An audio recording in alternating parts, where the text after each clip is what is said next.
Welcome to Shattered Reality with your hosts Kate Valentine and Fahrusha. Prepare to have your paradigms shifted and your truths questioned. And now, Shattered Reality. Hi, and welcome to another episode of Shattered Reality. I'm Kate Valentine, and with me is Fahrusha, and today is March 1st, 2016, and we have quite an interesting show online here for you. When I was years ago, when I was at Wagner College, I had a professor of Philosophy 101. And when this gentleman wanted to wake up the class, he would start talking about someone that used to fly up to the top of the ceiling in past centuries. I think he was speaking of Joseph of Copertino, who was a friar, Franciscan friar, in the 17th century. And today we have another professor of philosophy, a wonderful gentleman who is a teacher and an author and a painter and a PhD in philosophy. He has taught at City University of New York, Marymount Manhattan College, and the City University of New Jersey, formerly known as Jersey City State. And today I would like you to welcome Michael Grosso, PhD, who lives in Charlottesville, Virginia, and he is affiliated with the Division of Perceptual Studies, and we had on one of his, I guess you would call them colleagues. there, Ross Dunseith in the past, who talked about psychokinesis. So, welcome, Michael. Do you mind if we call you Michael? Of course not. Okay. Michael, it is. Okay. Thank you so much for sharing this hour with us. My pleasure. But basically, Farusha was telling me about your work with levitation to some extent. And I was wondering, I know what it means to levitate, but what are you referring to when you say that? Is that just voluntary, involuntary? It could be both. It could Okay. be both. But, it comes from a Latin word, levare, to make light of. Good song. And it is, I will be talking mainly about St. Okay. Joseph's levitations. That involved his entire body being Huh. lifted off the ground. But there are also levitations of objects, which you often hear about in cases of poltergeists.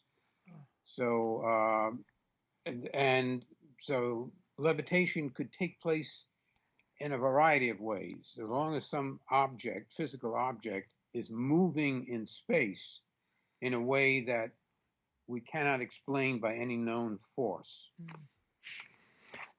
Any known force. I think that's the operative term. But it does occur. And so there is some force. It's just unknown. That's interesting. So you would say, Michael, that there are some parallels between the study of, say, Ross Dunseith in psychokinesis and your studies about levitation. Absolutely. I would maintain that the most dramatic forms of levitations, such as Joseph's levitations, are merely, or I should say, especially, dramatic illustrations of the basic type of psychokinesis that people like Ross and other parapsychologists have been investigating for years.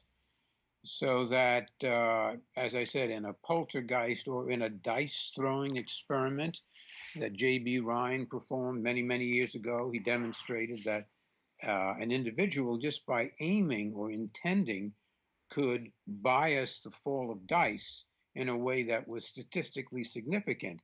There, too, you have a direct mental influence on a physical state of affairs.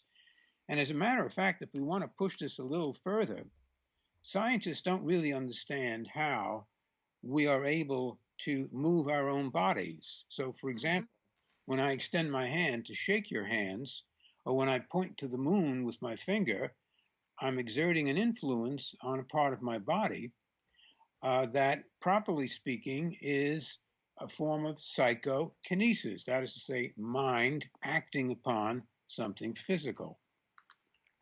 So that's a surprising connection. It But is. I want to emphasize it, that it's in one sense quite normal, in another sense dramatically strange and unusual.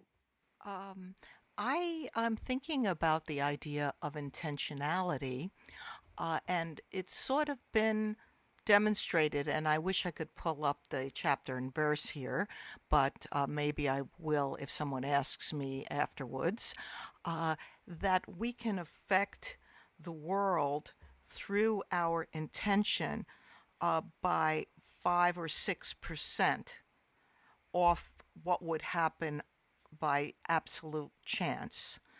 So that is related to what you're talking about in terms of the dice throwing, but in terms of levitation, it is my understanding that some levitation is volitional and some is not volitional. Would that be true? Absolutely the case. And in the case of Joseph, and in the case of the 200 other cases of levitation in the annals of the Catholic Church, almost invariably the levitation is involuntary. It is like an after effect, an unexpected and sometimes frightening and even disturbing after effect of being in a state of ecstasy.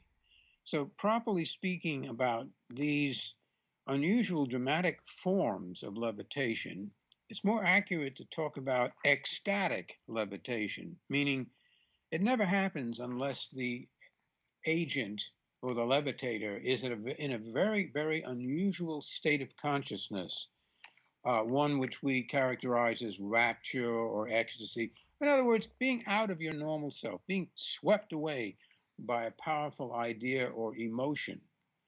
And so that is very important. In some rare cases, it looks as though the levitations that we're talking about can be directed, but most of the time it's a kind of a gift. That's why they call it a charism, a force that is involuntary, but always associated with, and as it were, the acting out of being in a state of ecstasy.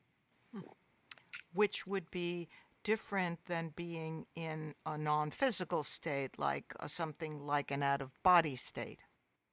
Well, that's an interesting question because the word ecstasy literally means ekstasis, being standing outside of yourself. Now, that could be understood as figuratively, but it could also be understood in the sense of an out-of-body experience.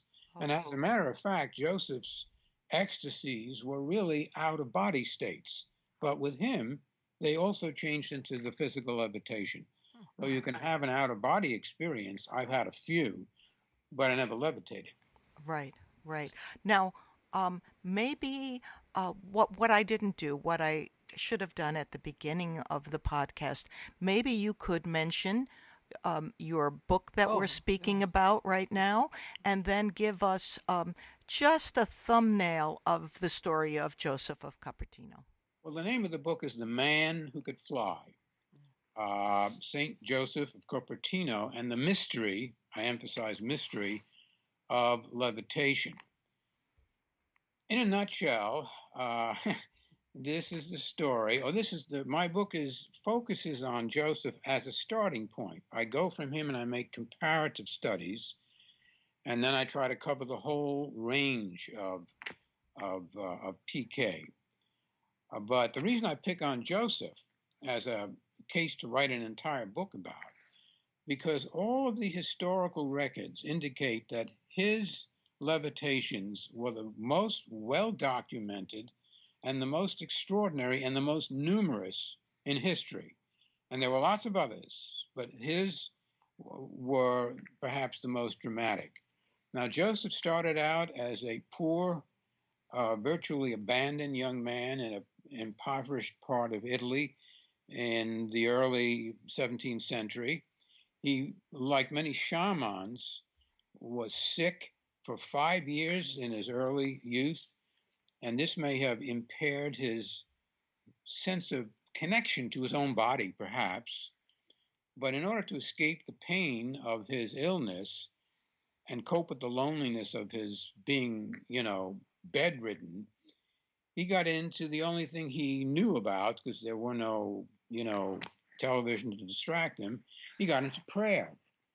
And prayer calmed him down and got him in tune with what seemed to him to be a higher reality.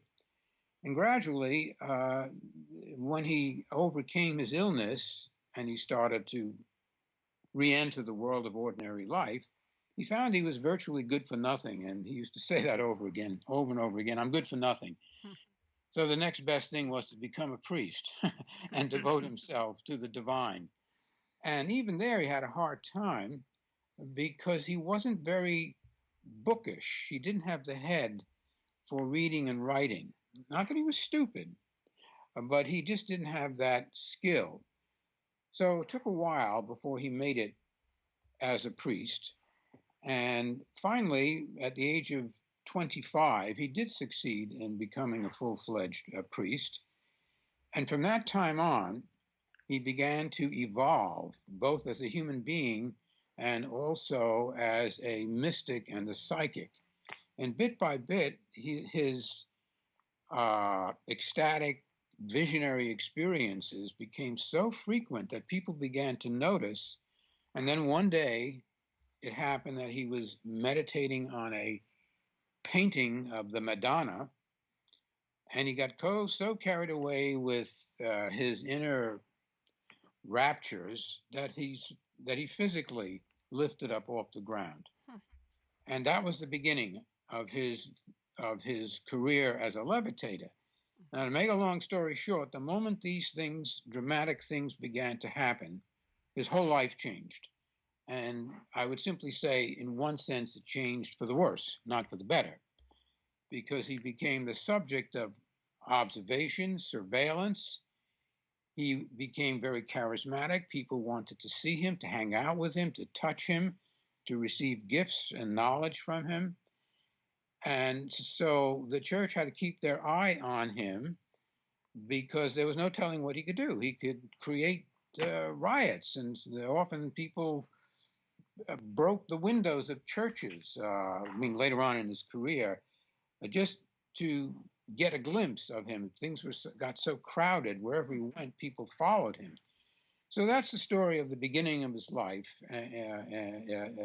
as an increasingly famous mystic and holy man, because he was a very obedient, pious son of the Catholic Church. If he wasn't, he would have gotten into serious trouble very quickly, and his life would have been even more miserable than it was in some ways. He was taken in by the Inquisition at some point. He was questioned by the Inquisition. Absolutely. After several years living in his hometown, actually after 16 years living in his hometown of Copertino, he became so famous, so sought after, that somebody asked him if he would like to go on a 1-year tour to all the churches and convents and conventinos in a certain part of southern Italy. And reluctantly, he went along. And along the way, he did so many extraordinary things that his fame increased even more. And reluctantly, he did these things. Couldn't help it. He'd get carried away. So by the time he came back, rumors started to spread, nasty rumors, that there was this guy walking around, traveling around Italy, carrying on like a messiah, performing miracles, and he suddenly became a very suspect character. And as a result, somebody reported him to the Inquisition. And so he had to grab his buddy, Ludovico, and walk. Of course, there were no trains or anything. Walked all the way to Naples and presented himself to the Inquisition. Uh-oh. And well, I'll tell you what they did in a nutshell. What they wanted to know was not, they didn't question his miracles or his phenomena. They wanted to be sure he had the right attitude. Hmm. You see, if he sounded as though he was too arrogant, too proud about the things he was doing, he automatically would become suspect. And on the contrary, he passed in flying colors, and eventually the church decided that this guy was a somewhat vaguely inarticulate but intensely pious fellow with a genius for performing impossible things and so-called miracles. And however, the church for the rest of his life kept their eye on him, and they moved him from convent to convent. When he got too popular in one place, they'd suddenly come in the middle of the night, like Gestapo, and drag him away over and over again. You'd hear the story that he'd leave behind his glasses, his cape, his little possessions, which were virtually non-existent, and off he'd go to another town. And he did that for the entire 35 years of his career until they finally dropped him off at a very obscure place called Osimo on the edge of the Adriatic, which where he spent the last 6 years of his life virtually under house arrest. But that was good news for him. It was a dark little hole of a place that they kept him in, but he called it his forest paradise. And the reason he called it his forest paradise, because people left him alone there. Nevertheless, they caught him. The crowds, the people, the miracle hungry, and big shots in the church, the King of Poland, distinguished people knew about him, and they came from all over Europe and begged permission to hang out with him, to see him, to come into his cell, and many a time they did. And sometimes they would say something like, "Isn't the sky beautiful?" Although you could never see it from his cell. And he'd get so carried away, he'd levitate right in his cell and go up to the top of the ceiling. So that's the story of his life, and it went on till the very day of his death. On the last day of Joseph's death, he actually levitated. And so it's a very strange, almost incredible story. And it would be incredible if it weren't for the fact that the church has this legalistic habit, which they inherit from Roman law, to keep records of everything. And so that, and to get people to swear under oath whether they did or did not see him do such and such a thing. So the result is we have, although the poor man suffered throughout his life by all this surveillance and this virtual imprisonment, we have a very detailed record of his entire life, all of the things that he did. And that's what makes him interesting for a contemporary philosopher and scientist like myself trying to understand these strange phenomena. And the people who swore under oath, ostensibly, they would fear for their souls if they lied. Would that be a correct assumption? Absolutely, absolutely. And it was a serious thing. You didn't just get up there and make up stories to please yourself or to please the Inquisition. You told the truth. I'm very, very interested in the whole idea of his levitations being non-volitional and how that differs from an intentional levitation, such as is credited to Daniel Douglas Hume. Have I got that right? From the 19th century, the mystic, the Scottish gentleman. Right. Right. That's an interesting question. I don't know, or I'm not sure that the levitations of Hume or Home, however he's pronounced, were just to what degree they were voluntary. But it does appear from what I have read that he seemed a little more able to control these phenomena. You know, there are a lot of things that we human beings do that are borderline in terms of being intentional and unintentional. When we're inspired, for example, by a new idea, let's say a poet or a painter, it often just comes to us. But then as we're doing it, we see what we're doing, and then we intervene and we add this and we add that, so that it's not altogether either or. But I will say that in the case of Joseph, as best I know, his levitations were almost invariably like a byproduct. He was never intending consciously for them to happen. What he was intending consciously to happen was to unite his soul with the divine in whatever shape or form it manifested to his mind, to his imagination, or to the scene around him. And then he would get into this profound state, wonderful state, which he admitted was wonderful, and then somehow emptying himself of everything but this one, call it divine focus. In that state, a force was able to exert itself. And there's where the great mystery is, because we don't know how that works. Although I do speculate in my chapter on the physics of levitation, some possible explanations, but we are infinitely remote from any really correct understanding of that. And that's why I call it a mystery.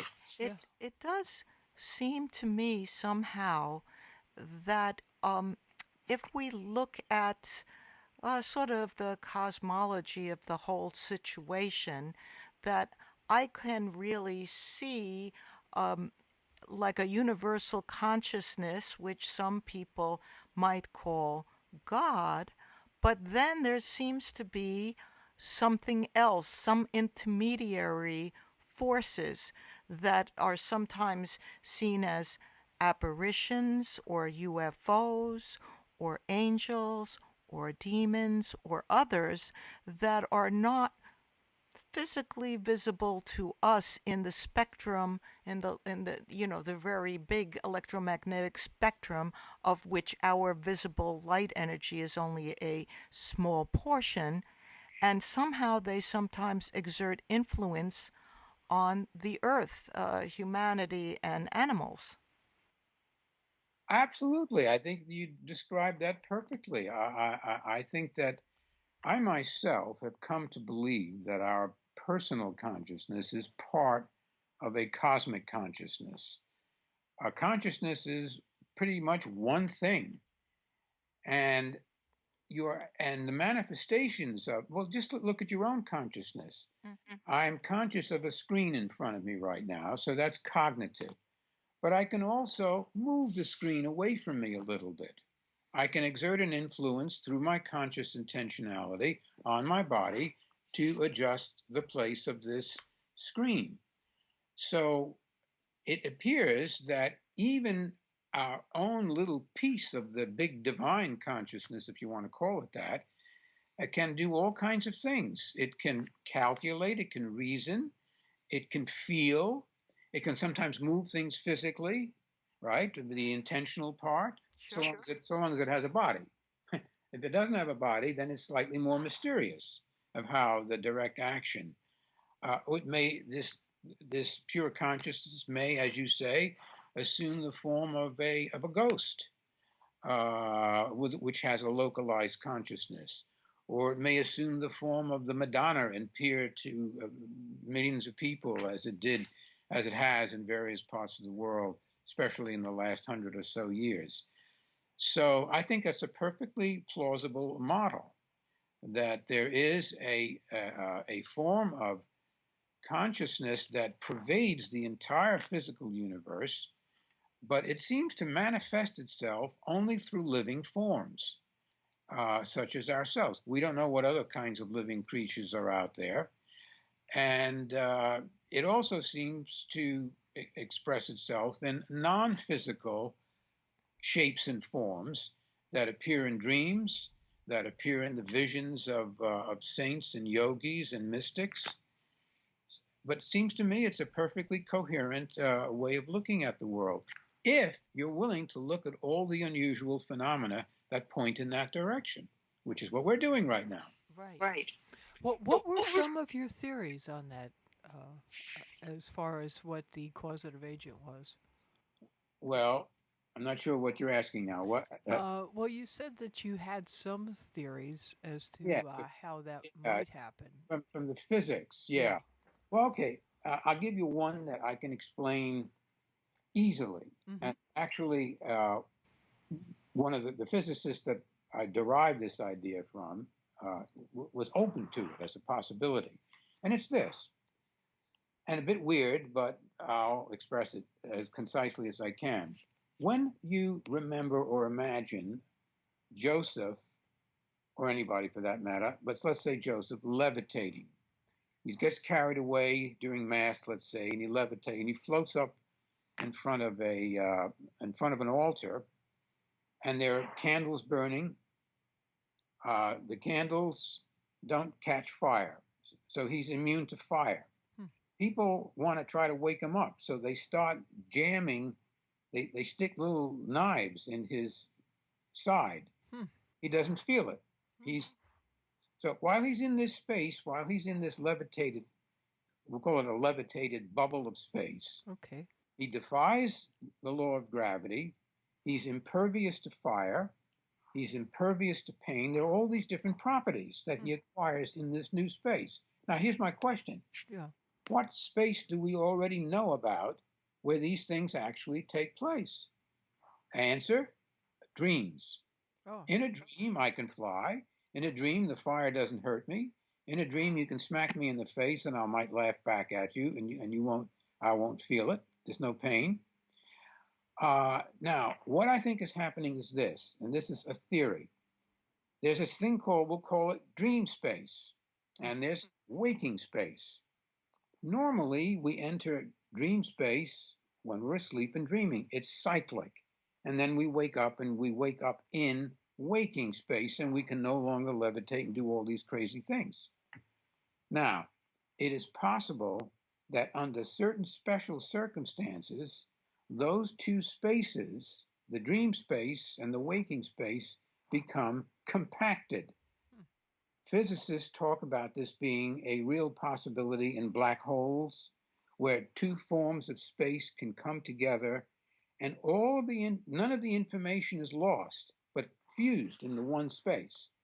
Now, my suggestion is that somehow a mystic or a yogi who gets into an altered state of consciousness empties his mind of the normal functioning sense of space and makes it possible. And here's where, again, I don't know how it happens, but the two spaces are compacted. And so for a while, Joseph is up there floating around in his own dream and immune to pain. And he can't connect, can't hear anybody, can't be pinched into awakeness. And why is that? Because somehow he is, from our point of view, in waking space, but from his point of view, he's in a dream space. The two spaces have locked together. Now, this idea was, two physicists that I spoke to struck me as being, though fantastic, at least logically plausible. Go ahead. I'm sorry. Sorry, that's the beginning of one of my theories of What- how to count. What about, would we say he might be in a state akin to the hypnotic state, especially since a person who might be under a state of hypnosis can be pinched or poked, or they can make the person who's hypnotized them can make their body cold or warm? Absolutely, absolutely. In other words, all of the altered states of consciousness do have this, in different ways, unique ability to change the quality of our experience. So something like that is very, very true. See, and that's why I want to argue that what we call levitation is so far out and bizarre. It seems that way on the surface. Right. When you look more closely at other kinds of experiences, it may be more pervasive in our experience than we suspect. But you're absolutely right about the hypnosis, and also you might have mentioned lucid dreaming. Yes. Because the lucid dream is a little bit like the waking space, but you're in a dream. So you can control the dream and control the space, and you can start fooling around and doing strange things such as levitate and fly and fall and not be injured. So, yes, these are real possibilities, and I'm completely fascinated by the possibility of learning how to do this consciously and deliberately, and to learn how to get into these spaces while we're fully awake. Who knows what we would learn? What possibilities of healing and enlightenment could come about if we could begin to combine the various spaces that we actually do inhabit. Wow. That's actually a very fascinating thought. I appreciate the theory. That's excellent. It's a good starting point to start thinking about things, if nothing else. But that's Yeah, nice that's theory. that's how I see it. I just want to get people to think about it, Yeah. talk about it. Well, of course, there's always the danger of living in a nightmare too. I mean, Oh yeah. that's that. But it's all. I don't know. There were so many uh, different. What would you say? Almost pedestrian philosophies thrown around, like mind over matter, and Uh-huh. if you will it, it'll happen, and so on. But yet, I think most of those things become popular and are seriously considered by many people just because there is a germ of truth in it. And Abs- yeah, I agree with you. It would be a great thing to be able to control that. I wonder how much it has to do with being selfless. And I guess what I would like to, I think you should mention the name of your book again. That's the first Okay, thing. That's one because thing. because Man, people have to read it so that That's they right. can. We want them to read your excellent book. Yeah. okay. The man who could fly. Yeah, that's all you have to remember. And if anyone wants to get the book, you can get it on Amazon, or or if anybody wants to talk to me more about this, they could try my website, which is consciousness-unbound.net. Consciousness-unbound.net. And I'd love to hear from you. Well, if you, let's say, you had your druthers and you suddenly could control this, and you, for some reason, really understood it, where would you see it taking you? I know, as you said, it would certainly unleash a lot of powerful thoughts and abilities, but you personally, where would it take you? I don't know. I had a very unusual experience not long ago uh, when I'd like to practice uh, staying in the state of mind between being awake and falling asleep. It's called hypnagogia. Hmm. You probably come across that term. Yes. And that's sort of it's a kind of movement into the lucid dream. Hmm. And one night, this happened only once, I was extraordinarily successful. I got into a state where I was neither awake nor dreaming, and I was meditating on my body. And what happened was completely surprising, that as I mentally wandered over the various parts of my body, from my tippy tip toes all the way up to the top of my head, I noticed that as my mind focused while in this unusual state on various parts of my body, sparks and colors Hmm. would shoot out at an amazing velocity, and they would shoot me to another part of the body, back and forth. Huh. And it went on, and then I started to slip out of my body, and it seemed I was in a neighborhood where everything was sparkling, Huh. and everything was like photons dancing around at extraordinary rapidity. But as long as I kept focusing my mind on different parts of my body, the scenery kept changing. It was fascinating. It was beautiful. I didn't know how it was happening. I certainly wasn't afraid, but it was almost unbearable Hmm. because Hmm. I couldn't keep up. And I, Wow. it's and I was definitely not going to fall asleep in such a state of mind. So I don't know what actually what I experienced, but I would like to go back to that space again and explore it in greater detail. Possibly have my colleague Ross attach some material, machines to my head to see what's happening to my brain. But I really don't know. There are so many possibilities. But one of them would be, I think it's possible if there is another world, a life after death, and there are a lot of good reasons that point in that direction. I think we might eventually be able to learn how to visit that other world by will in using methods that I'm describing right now.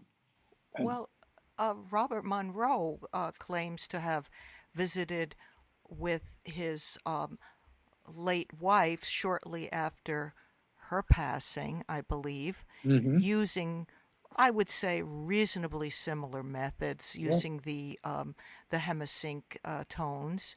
And slipping into an altered state of consciousness. So, I guess it's possible to do so. I know that you have written several other books, some of which concern the afterlife, and so perhaps you would like to mention those now as well.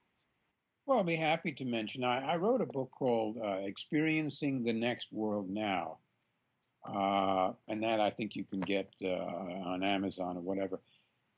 But the idea of it, well, first of all, what it does, it covers the whole range of different types of survival evidence, not just the near-death experience, but reincarnation memories, apparitions of the dead, all kinds of things. But the point of my book was to ask this question. These glimpses of another world seem to happen under a variety of circumstances. Is it possible, I said in the book, to try to understand how we can facilitate an exploration of this next world, this other world? Whatever it is, it's not far, it's in us. It's not like we have to get on uh, you know, a jet plane or a rocket ship and keep traveling through space. It's within us, and it's just, as it were, over the borderline of our waking self. So that in a dream, I mean, I've had a couple of dreams where I definitely felt I had contact with a person who was deceased. In one case, it was quite frightening.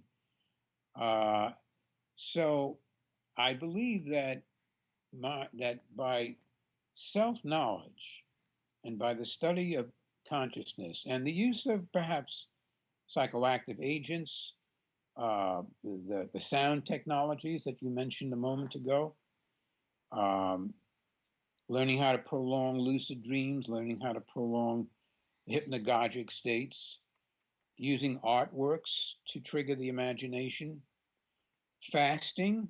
By weakening our bodies, we gain greater access to our mental life. There's a reason why, yogis and shamans and people like that fast periodically. There are all kinds of techniques available to explore the inner world. And so I feel this is the final frontier. The universe is unbelievably vast and mysterious out there, but so far as I can make out, it's mostly empty space. But the universe of each human mind is infinitely rich and infinitely full of things that are interesting and important to our lives. I heard the latest now about, the latest proof of Einstein's theory of relativity about these Gravitational waves. gravity waves. Yes. Well, their effect is so infinitesimally minute. No doubt, scientists will discover important things about through them. I'm not anti-science, far from it. But to explore outer space where it takes billions and billions and billions of dollars is one thing, and where the results and the benefits to the human race at large, in my opinion, are so far virtually nothing. I say use our money, use our technology, use our imaginations to really explore the mysterious ultimate frontier of our own minds. Anyway, that's my view. And I think that there are many, many, many things that we can do and many things that we could do to improve our lot as human beings. if we follow this path of exploration. Well, the interesting thing about what you said, although I disagree with a little bit of it, I Mhm. do think that the inner space is accessible to most people, like the large majority of people, maybe everybody if they really put an effort towards it. Right. Whereas outer space is not readily accessible to the average person except perhaps through remote viewing. Right. Where I disagree is I do think that the space program did provide a number of benefits to humanity in terms of things that were discovered Hmm. during their, their journeys and so forth, and the kind of technology that it was necessary to develop. Hmm. But on the other hand, the chances of any of us here, I mean, myself, Kate, Bill, or you, moving out physically in the universe past, let's say, Mars, is extremely dubious. But a lot of philosophical good came out of it. For Edgar Mitchell, who's recently Absolutely. departed and now knows the answer as to what happens after you depart, Yes, the biggest thrills of my life was was to have brunch with Edgar Mitchell. you should have. But then he developed noetic sciences, Yes, he and did. interestingly, He did. most of the That, astronauts came back did go into philosophy, art. They They were tended, changed. They were yeah, definitely changed by yeah, the experience. absolutely. So Kate, are you saving up for your ride in SpaceX rocket? Absolutely. Okay. Too bad for the kid. Kiss the inheritance goodbye. Kiss Mama's the going into deep inheritance. space. To get back off of our little. But go back to the point. I really thought it was very interesting, sir, on your when you were describing your lucid dreaming or your Liminal state activities. hypnagogic state, and you discovered all those sparkles. I mean, obviously that was an energy, and energy is also something that everybody. It's like life. Like everyone knows what you're talking about. No one really knows what it is. It exerts force on other things, but energy is still, to me, a very mysterious thing. But that aside, even the human body is largely space. I mean, when you consider the distance between a nucleus and electrons, without getting into too much, there's still tons of space right. inside the body. And Right. if you release that type of energy and it expands that space, I can see it becoming light and starting to float. Levitate. Yeah. Yeah, yeah, Yeah. that was really. I bet you came. Did you? No, of course you didn't have a video of yourself at the time, but I bet if you had, you would be surprised. I bet you rose up a little bit. We've got to talk to Ross about this. Okay. Right. Right. I might have. I might. Have. But now there's another thing here is that we. I mean, how many times do we feel lighthearted? Yeah. There's a Yeah. line from Walt Whitman: "Afoot and lighthearted, I Mm-hmm. take to the open road, Yeah. healthy, free, the long space before me." And then he says, "Henceforth I ask not good fortune. I myself am good fortune." Well, that's how I felt in that episode where my body was the universe. Mm. All I had to do was just think about my left pinky, and suddenly I saw stars, so to speak. And that is very important to wake up to our own the mystery of our own embodied existence Yeah. is part of the adventure. And incidentally, I agree with you guys about the value of some, I mean, of this scientific, purely, space exploration. I'm not putting it down, but But they, you just would like to see that the funds were sort of split up a little bit differently, which was well, yes, I mean, yeah, yeah. I mean, obviously that's a necessary thing to do, but then there are other necessary things to do too.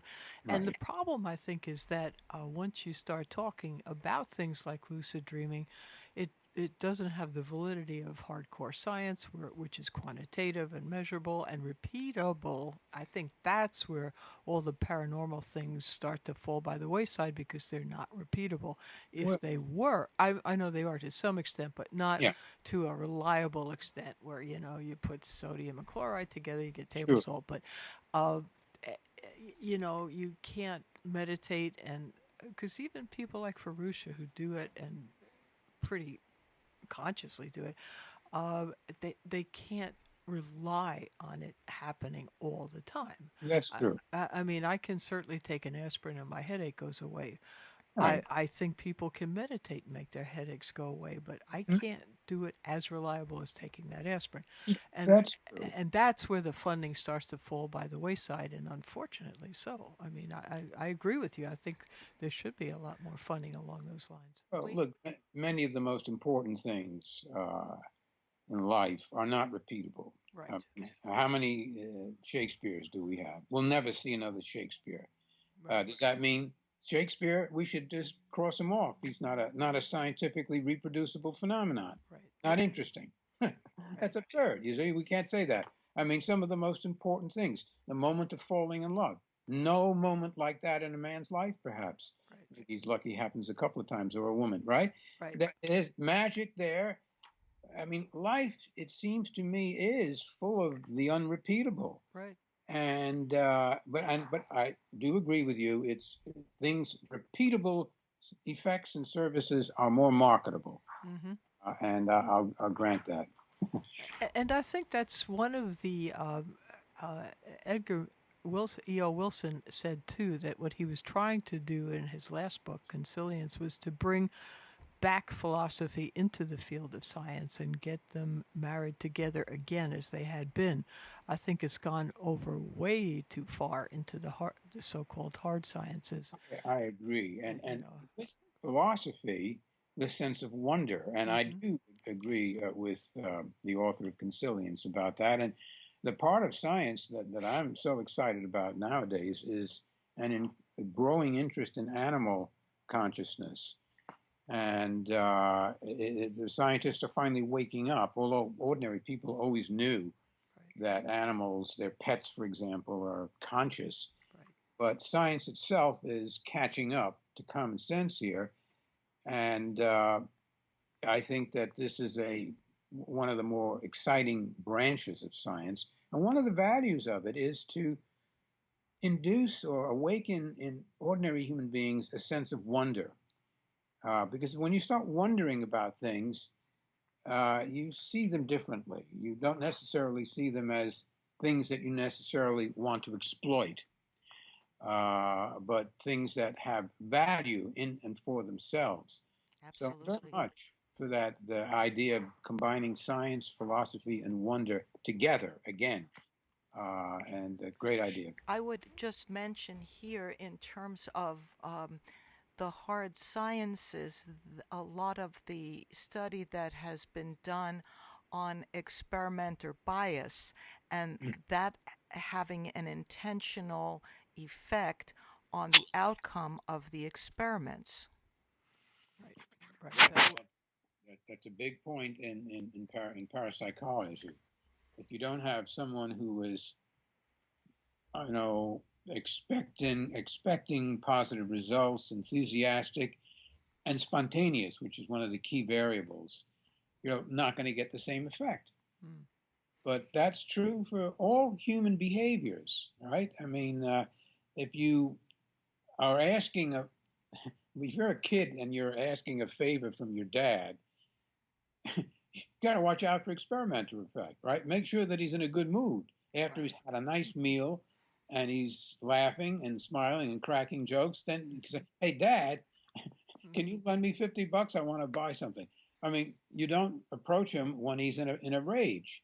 Right. So it's these are human qualities, and the human world is more subtle, more fluid, more flexible, and more surprising than the inanimate world of pure physics and chemistry. Although even at the bottom level of quantum mechanics, there are surprises and mysteries. But Um, getting back to the area of levitation and St. Joseph of Copertino, perhaps what I would like you to do is maybe comment on other individuals in and outside of the Catholic Church arena, that have exhibited interesting examples of levitation, examples that you think might be worthy of further looking into, inspection, if you will. Yeah, well, almost all of the recorded cases of levitation, and most of them are from the Catholic Church, not because the Catholics have a monopoly on these things, but because they keep records. Yeah. Most of them are incredibly interesting, and they all have little differences. But I will mention something about Home, D.D. Home, who was not a Catholic saint by no means, but who also apparently levitated, according to Sir William Crookes, who studied him, about 150 times. Um, now, I, his levitations. Okay, here's one difference I would say between the meditations of many mediums. I'm not the meditations, the levitation. Sorry, of mediums versus saints. This might be an interesting point to bring out. D.D. Home, as he got older and got sicker and frailer, he lost his powers, and this is true for most of the mediums. They tend to lose their abilities as time went on. They suffer from what's called the decline effect. And parapsychologists talk about the decline effect. So if you do a psychic test, you tend to do best in the beginning. Then it gets a little boring and you lose your abilities. Now, this is quite different from the case of Joseph. Again, I'm not trying to compare them invidiously. I'm just making a point. In the case of Joseph, even when sick and on his deathbed, he levitated. And one theory was, by the way, that his levitations were the result of repressed sexual impulses, and there may be some element of truth to that. However, when you're on your deathbed, your sex drive is pretty far down, I would say. He's still levitating. So Joseph's levitations, and this seems to be true for many of the saints, including maybe the yogis, although the records there are not as good, they seem to work independently of the physiology and the health of the individual.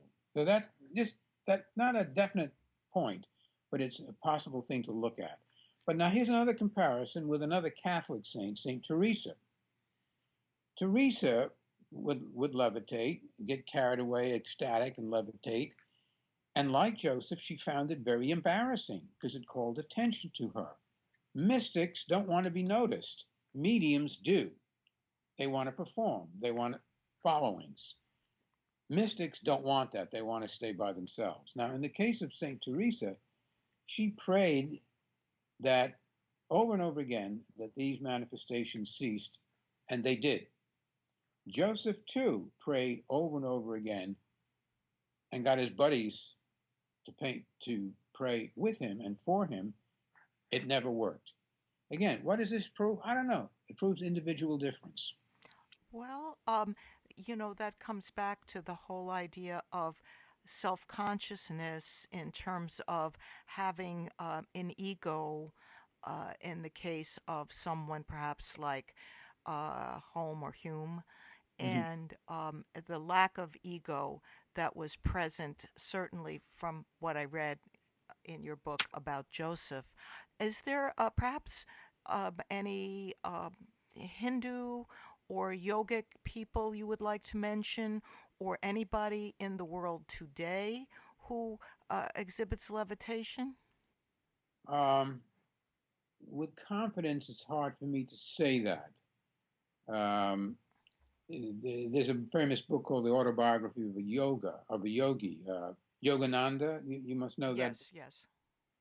He himself did not claim to levitate, but one of his disciples told him a story about his levitations, but Yogananda never witnessed it. But he took this man's on his word.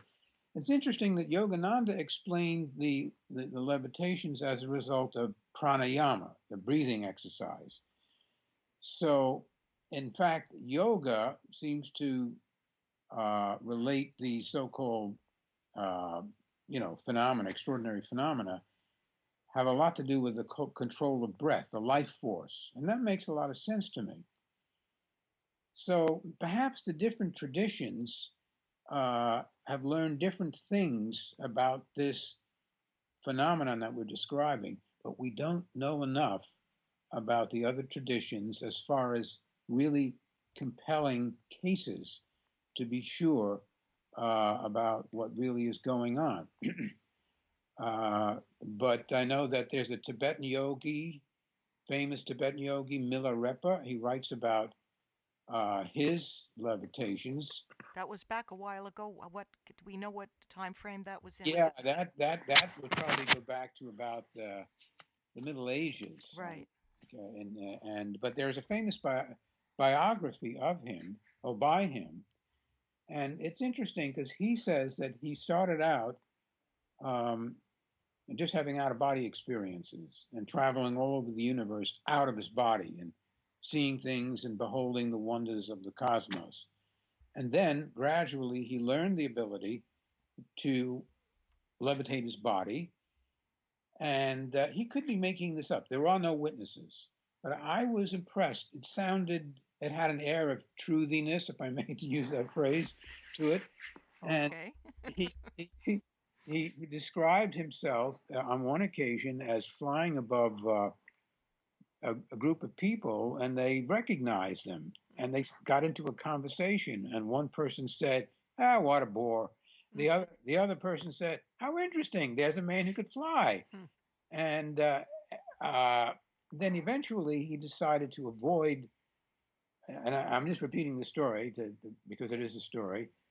To avoid levitating in public because people came after him and wanted favors. The same thing that happened to Joseph. So the reply to your question, I'm afraid, is not very robust off the top of my head. Okay. But there are other cases, other traditions. A man I know in Charlottesville, Virginia, came up to me and told me that he witnessed Edgar Casey levitate when he was a boy, because Edgar Casey took this young boy in under his wing, as it were, and raised him. The gentleman that I'm speaking of now is fairly elderly, and he does have a reputation of having a relationship with Edgar Casey. He claims to me, he told me, that he witnessed Edgar Casey levitate once. Wow. Well, and also Carol de la Haran had seen a nun levitate. Yes, And that was. we both know her, but unfortunately, yes. Kate never met her. No. Right. She told me that she wrote a beautiful account, and I have complete confidence in her and her narrative. She and another woman witnessed a Spanish nun levitate in the 1990s. The other woman, who was a Scandinavian, fainted on the spot. She was so shocked and disrupted, and I can understand that. Well, yeah, it would be I would shocking. say one thing is definitely clear. These things occur. No one knows why, and nobody's going to fund that research, which is a shame. Yes. But how would you even begin to? I mean...